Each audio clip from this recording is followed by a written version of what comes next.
Picture this, it's the swinging 60 seconds, a time of mop tops, groovy vibes, and a television revolution that would leave an indelible mark on pop culture. In the midst of this kaleidoscopic era emerged the Monkees, a TV series that wasn't just a show, it was a phenomenon, a whirlwind of music, humor, and psychedelic charm. The first time you stumbled upon their zany antics and infectious tunes, it was like stepping into a whimsical alternate reality. Maybe it was the catchy beats of "I'm a Believer" that made your toes tap. Or perhaps it was the hilarious escapades of Davy, Micky, Peter, and Mike that kept you glued to the screen. The Monkees weren't just a band, they were a cultural explosion that transcended the boundaries of the small screen. As you reminisce about those moments, it's not just nostalgia, it's a journey back to a time when television was a magic portal, and the Monkees were its musical wizards. Now, let's rewind the tape and dive into some fascinating tidbits about the show that may have slipped through the cracks of memory. Did you know that the iconic Monkeemobile was designed by the legendary George Barris, the same mind behind the Batmobile?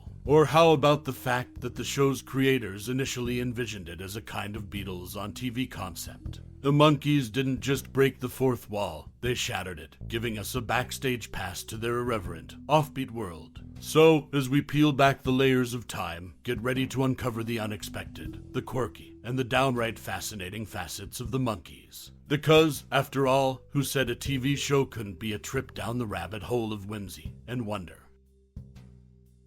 The Monkees, debunking Manson, and the music scene in the realm of 1966 seconds TV sensation. The Monkees. Rumors often blur with reality. One persistent myth claims that Charles Manson, the infamous cult leader and murderer, auditioned for the group. However, this notion crumbles under scrutiny. Manson was behind bars in a federal penitentiary when auditions unfolded. Shifting from the shadows of conspiracy, a noteworthy chapter emerges in the show's sonic landscape. Michael Nesmith, not just a Monkee but a producer, orchestrated nearly a dozen recording sessions in 1966. His musical canvas featured the talents of future country legend Glen Campbell, a key player among Nesmith's stock session guitarists. The distinctive sound of these sessions hinged on the use of a Danelectro bass, wielded by bassist Robert West, and possibly others. This electric bass, dubbed the Dono, emitted a percussive plucking sound that resonated well in the monaural soundtracks of 1960s television.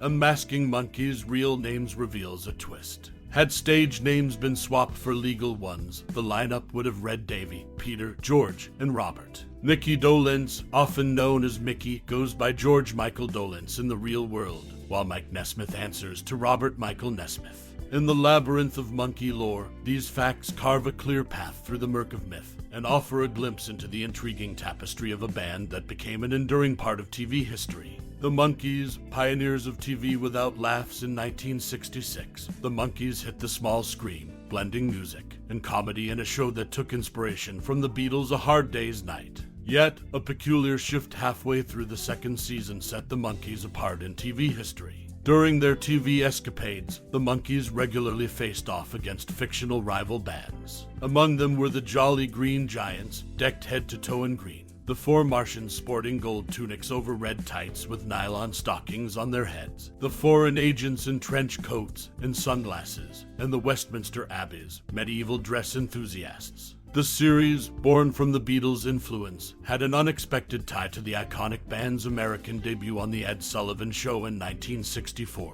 When the Beatles took the stage, a familiar face was their Davy Jones, later to become a Monkee, part of a stage acting troupe performing a scene from Charles Dickens' Oliver Twist. However, it was a pivotal moment in the Monkees' history that truly set them apart. In a bold move, halfway through their second season, the band insisted on dropping the laugh track. This decision marked a groundbreaking moment in television history, making the Monkees the first sitcom to forego canned laughter. This move by the Monkees became a trailblazing precedent. Decades later, shows like Scrubs, Arrested Development, and Community followed suit, embracing a trend of sitcoms without the artificial soundtrack of laughs. In 1966, the Monkees not only delivered catchy tunes but also became pioneers, breaking away from the traditional sitcom mold. Their insistence on a laugh-free environment left an indelible mark, shaping the future of television comedy. In 1966, during the auditions for the Monkees, notable names like Paul Williams and Stephen Stills vied for a spot. Despite showing promise, Stills was deemed too old by the producers. His interest waned further upon learning Screen Gem's demand for publishing rights to his songs. Stills then recommended his roommate, Peter Tork, who secured a place in the group. The TV series, backed by major sponsors Kellogg's Breakfast Cereals and Yardley Cosmetics of London, featured alternating sponsorships each week. The Monkees, in their signature style, crafted humorous half-minute sponsor tags for Kellogg's Rice Krispies and Yardley Black Label Aftershave.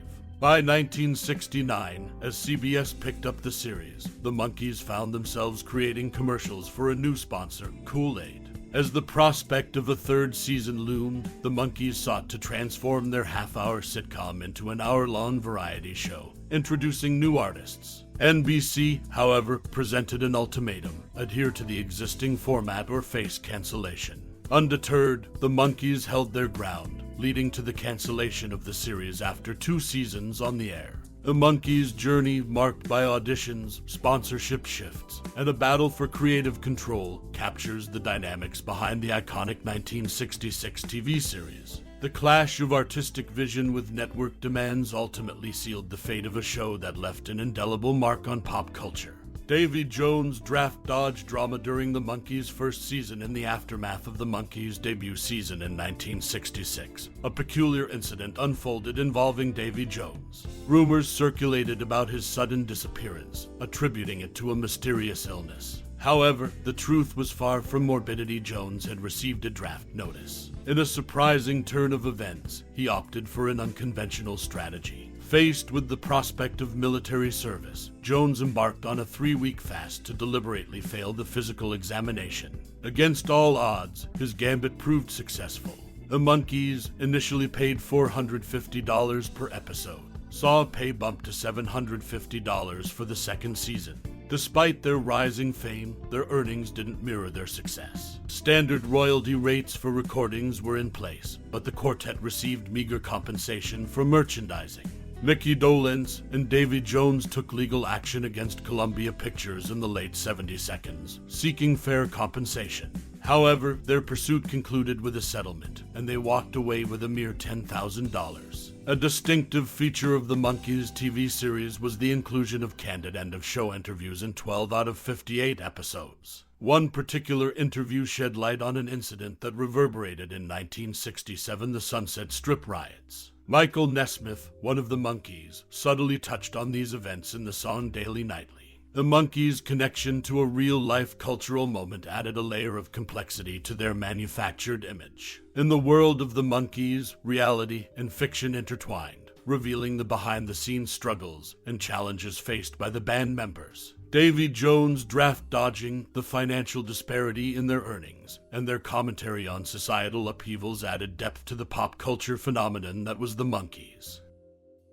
As we bid farewell to this journey down memory lane with the Monkees, I encourage you to pause and reflect on the indelible mark this iconic 1966 TV series has left on your own narrative. The Monkees weren't just a band, they were a resonating chord that struck a harmonious balance between nostalgia and timeless entertainment. Take a moment to dive into the archives of your mind, unlocking chambers that house the echoes of laughter inspired by the Monkees' antics. Let the melodies of Daydream Believer or the infectious beats of I'm a Believer transport you to a place where every note carried the weight of a cherished moment. Perhaps it's the misadventures of Micky, Mike, Davy, and Peter that mirror the escapades of your own youth, or the melodies that became the soundtrack to your rebellious teenage years. Maybe it's the camaraderie and friendship on screen that resonates with the bonds you forged in your own life. As you reminisce, we invite you to share those golden fragments of memory. What scenes made you burst into laughter?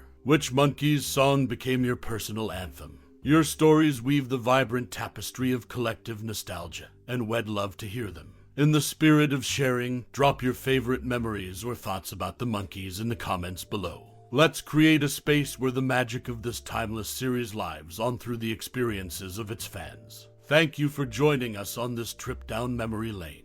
Your time and connection to the Monkees are what make this journey truly special. Until next time, keep those memories alive and those stories flowing. Farewell, fellow Monkees enthusiasts, and thank you for your time and interest.